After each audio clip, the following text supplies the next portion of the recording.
Bonsoir tout le monde, on est le 21 novembre en fin de journée. Vous êtes peut-être en train de vous remettre de cette merveilleuse journée où nous avons toutes et tous été extrêmement fiers de vous voir au rendez-vous, fiers de vous voir vous tenir debout face à ce gouvernement qui, je veux dire, méprise le personnel enseignant actuellement et qui continue sa cabale médiatique en réaction à cette deuxième séquence de grève de 3 jours. Ben oui, parce que pendant qu'on était sur les lignes de piquetage aux frais, à revendiquer pour nos propres conditions de travail, mais également par extension pour les conditions d'apprentissage des enfants, le gouvernement a poursuivi sa lancée en convoquant les médias. En après-midi, les trois ministres, évidemment, là, donc Mme Sonia Lebel, M. Drainville et M. Dubé à la santé, ont tenu un point de presse. Ce qui est ressorti, dans le fond, de ce point de presse-là aujourd'hui, c'est deux choses. Premièrement, Mme Lebel. Mme Lebel a dit qu'effectivement, il n'y avait pas que la question salariale qui était au jeu et qu'eux aussi, comme parti patronal, souhaitaient améliorer les conditions d'exercice de la profession. Vous avez bien entendu, eux aussi souhaitent améliorer les conditions d'exercice de la profession. Par contre, ce qu'elle ne dit pas, c'est que c'est sur leur propre base à eux que ça, c'est possible, pas sur les nôtres. Eux, ils ont des solutions, nous, les nôtres, n'ont pas de valeur. Commençons par ce que M. Drainville a osé dire. Encore une fois, j'ai dit oser. M. Drainville rappelle que la pénurie que l'on vit actuellement, ce n'est pas en promettant des bonnes conditions de travail ou en disant qu'il y a de la lumière au bout du tunnel parce que les gens quittent le navire en raison des classes déséquilibrées. Donc, la composition de la classe qui est un des éléments centraux de notre revendication. Non, M. Drainville dit plutôt, tout ça, ça va être réglé si on engage tout le monde au 30 juin. Pensée magique, parce qu'évidemment, vous le savez, les profs, ça ne se multiplie pas vraiment, mais ça va donner 2 mois au centre de service pour pouvoir trouver les adultes à mettre dans la classe. Ça, il ne l'a pas dit par contre. Mais il a quand même osé dire à la rentrée que ça prenait un adulte par classe. Il n'y aura pas plus d'enseignants légalement qualifiés qui vont apparaître entre le 1er juillet et la rentrée scolaire. Et l'organisation scolaire dans les centres de service ne sera pas non plus terminée. C'est impossible. Ça bouge tout le temps pendant l'été. En plus, le ministre Drainville a osé dire que ça nous prenait plus de souplesse, l'organisation du travail. Mme Lebel l'a aussi repris. Pour le gouvernement, c'est fort simple. L'organisation du travail, c'est faire table rase des dispositions locales pour qu'ils puissent vous utiliser comme une matière qu'on pourrait déplacer, voire même jeter. Donc, vous pourriez commencer l'année quelque part, puis pour les besoins de l'organisation qui est l'école ou le centre de service, on pourrait décider de vous envoyer dans un autre regroupement. On pourrait aussi restreindre le mouvement de personnel. On peut aussi, évidemment, décider de vous assigner sur plus d'une année sur un niveau. Tout ça, là, c'est issu de dispositions locales négociées, agréées en respect, évidemment, de la loi 37, qui est la loi sur le régime de négociation, qui disait que, et qui affirme toujours, que ces dispositions-là sont issues et sont réservées aux parties locales négociantes. Bien, ça, c'est façons de faire là qui sont propres d'un centre de service à l'autre, en raison de leur propre réalité, leur propre culture. Mais ça, c'est le fruit de négociations. Puis on sait ce que c'est des négociations. On donne, on laisse. Bien, pour obtenir ça, peut-être qu'on a laissé tomber autre chose par le passé, mais le gouvernement là-dessus, là, il a le beau jeu, parce qu'il dit, et il prétend, évidemment, que cette problématique-là d'engagement du personnel est de la faute des syndicats, donc des travailleurs-travailleuses. Et oui, effectivement, c'est de notre faute parce que si on avait plus de souplesse au niveau de l'organisation du travail, il n'y en aurait pas de pénurie. Mais posez la question à vos collègues là, sur qu'est-ce qui les inciterait à quitter ou qu'est-ce qui les inciterait, vos anciens collègues, à revenir travailler. Et je ne pense pas que ça soit associé au manque de souplesse, plutôt au manque justement de valorisation et de reconnaissance de votre expertise, qui passe notamment par le fait de vous considérer lorsque vous dites que votre classe n'a pas de bon sens. Le fait de vous considérer lorsque vous dites que votre tâche déborde et que vous avez d'autres choses à faire pour vous permettre d'enseigner. Ce pourquoi vous avez décidé d'ailleurs de faire ce cours-là, ou cette profession-là. Donc ça, c'est le ministre Drainville qui place ces morceaux-là aujourd'hui. Il nous dépeint encore une fois sur la place publique, là, vous, les travailleurs-travailleuses, parce que nos revendications sont issues de vos souhaits comme étant évidemment des gens un petit peu là, à côté de la traque, parce que vous ne comprenez pas la réalité du quotidien.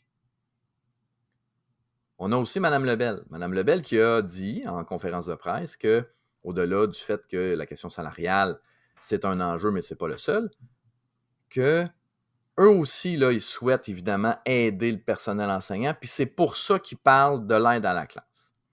L'aide à la classe, c'est un projet pilote actuellement, mais l'aide à la classe, c'est l'arbre qui cache la forêt. Le problème, c'est la composition de la classe. Parce que si les classes étaient bien équilibrées, bien composées, en fonction d'une réelle évaluation des besoins et capacités des enfants, ben à partir de là, on n'aurait pas besoin d'aide à la classe parce qu'on aurait une réelle considération de la valeur de ces enfants-là pour vous permettre à vous de faire votre travail, d'enseigner, oui, aux élèves, mais également au groupe, parce que le groupe, il existe toujours au sens de la loi. Mais ce que ne dit pas Mme Lebel, c'est que ces aides à la classe-là sont rattachées au fait qu'on doit jeter nos revendications au regard de la lourdeur de la tâche et de la composition de la classe. Donc, si on acceptait ça, ben c'est terminer nos revendications sur la composition de la classe et terminer les revendications sur la lourdeur de la tâche. Ça, elle ne le dit pas, par contre. Elle ne dit pas que les classes sont déséquilibrées, que le temps d'enseignement est perdu entre 40 et 60 % qu'on soit du préscolaire au secondaire à la formation générale des jeunes en raison d'une classe déséquilibrée. Ça, elle ne le dit pas.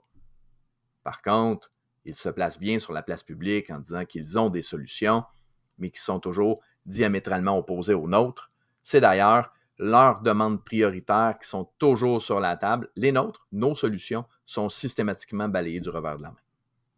Donc ça, c'est important de leur cadrer. Ils ont osé dire ça aujourd'hui en point de presse, pendant que nous, on démontrait notre solidarité, puis évidemment, notre souhait le plus cher d'améliorer nos conditions de travail, qui, par la bande, aideront nécessairement les conditions d'apprentissage des enfants.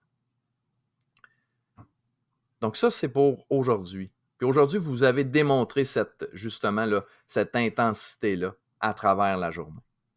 Et demain, le 22, cette mobilisation-là, cette démonstration-là d'adhésion à nos revendications devrait être aussi manifeste, sinon plus. Parce que à tous les jours, vous êtes confrontés à des tempêtes dans vos classes. À tous les jours, vous travaillez contre vents et marées. Mais demain, ou cette nuit, il annonce de la neige. Et demain, peut-être de la neige. Mais ça ne doit pas nous empêcher de démontrer justement notre détermination. Parce que notre présence en grand nombre demain sur les lignes de piquetage, aux mêmes endroits qu'on vous a demandé d'y être aujourd'hui, sera amplifiée en raison justement des conditions climatiques. Elles viendront prouver, encore une fois, que vous vous tenez debout pour la profession enseignante aujourd'hui, mais comme celle de demain.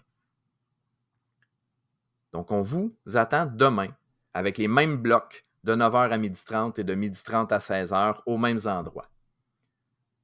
N'hésitez pas à vous rendre visible dans le coin de Joliette. Visez vraiment les intersections à proximité, justement, de l'École des 4 temps afin d'être vu et de montrer votre détermination.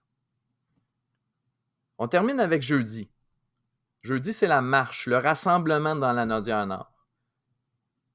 Je vous rappelle que vous êtes attendus au Parc Lajoie en effectuant du covoiturage. Il n'y a pas d'autobus pour le personnel enseignant. Vous vous organisez en gang, vous remplissez les voitures, vous vous déplacez à Joliette au centre-ville et vous venez nous voir au Parc Lajoie. Vous nous donnez votre présence. On vous remet un coupon pour le dîner. On a 1000 dîners de réservés pour le personnel enseignant. J'aimerais bien, moi, qu'il n'y en ait pas assez. Puis qu'on se revire de bord pour qu'on vous nourrisse quand même. Parce que ça sera encore une fois, pour cette 3e journée de cette 2e séquence-là, une nouvelle démonstration de votre détermination. Et ça, c'est un incontournable. Donc, jeudi, nous arriverons vers les 9h pour nous installer. On vous demande d'arriver tôt pour qu'on puisse prendre vos présences. On disait 10h, si vous êtes là un petit peu avant, puis on est prêt, on va vous accueillir, on va faire la même chose. Chapiteau identifié au signe du CEL, donc des drapeaux, un drapeau de la CSQ, pour que vous veniez nous voir. Par la suite, départ de la marche vers 11h. On marche, bien évidemment, pour se rendre jusqu'à l'hôpital, juste à côté au centre d'excellence en santé, où il y aura évidemment distribution des dîners et évidemment discours animation avant le démantèlement prévu entre 13h et 13h30. C'est donc 2 prochaines journées chargées qui nous attendent, mais chargées parce que vous croyez en vos propres revendications et cette énergie-là doit traverser évidemment à travers l'entièreté de la province pour que le gouvernement puisse l'entendre. Et sûrement que demain, je reviens sur demain, malgré les conditions climatiques, si nous sommes nombreuses et nombreux, le message sera encore plus fort pour que nous puissions amener le gouvernement à réellement négocier et à discuter de manière sérieuse et crédible pour que le résultat de cette négociation-là soit un placement. Oui, un placement, c'est important. Amener de la lumière au bout du tunnel, montrer qu'il va y avoir une perspective d'amélioration des conditions d'enseignement et des conditions d'apprentissage des élèves d'aujourd'hui et de demain. Sur ce, je vous souhaite une bonne fin de journée, reposez-vous bien, puis on se revoit sur les lignes de piquetage le 22 et lors de la marche le 23. Je vous rappelle, le 23, pas d'autobus, covoiturage entre collègues pour se retrouver au centre-ville de Joliette au Parc La Joie. Merci, groupe. Bye bye.